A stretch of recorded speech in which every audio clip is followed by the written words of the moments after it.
If you are silent about your pain, they'll kill you and say you enjoyed it. A quote from Zora Neal Hurtson. She was born January 7th, 1891 in Alabama, but quickly moved to Eatonville, Florida, a little small town outside of Orlando, in her toddler years. Early on, Zora was surrounded by many successful African American men and women, one of which being her father, John Hurtson, and her mother, Lucy Hurtson, who was the director of her Christian church. Overall, her childhood was happy, despite the clashes with her father, who was not a fan of her hothead attitude. While her father didn't agree with her attitude, her mother pushed her to be all that she can be. This was up until her death in 1904.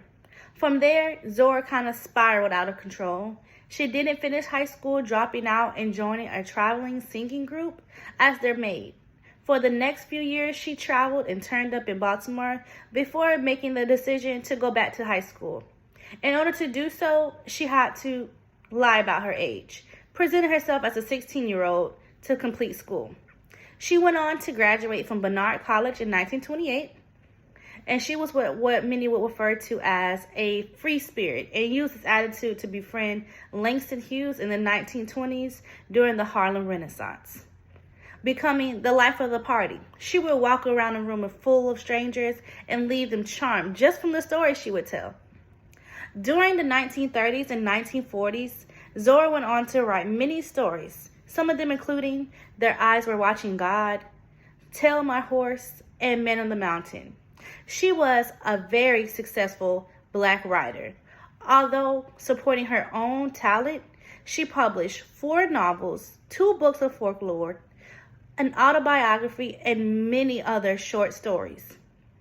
It wasn't until her autobiography, Dust on the Tracks, that she began to get praise for her work.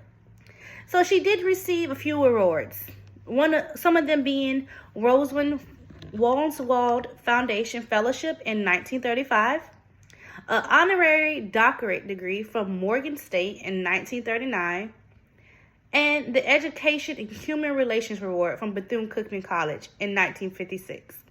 So besides those 3 rewards, she only received around $943 in financial rewards for her work.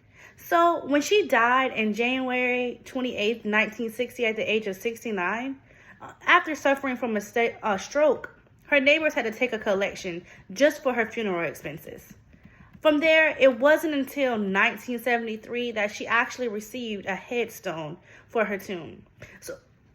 So while she worked all her life and became this successful Black author, at the end of the day, it wasn't very rewarding for Zora.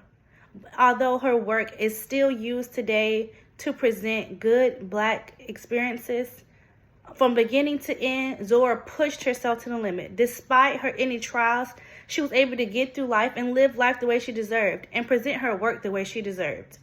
And that is all about Zora Neal Hurtson.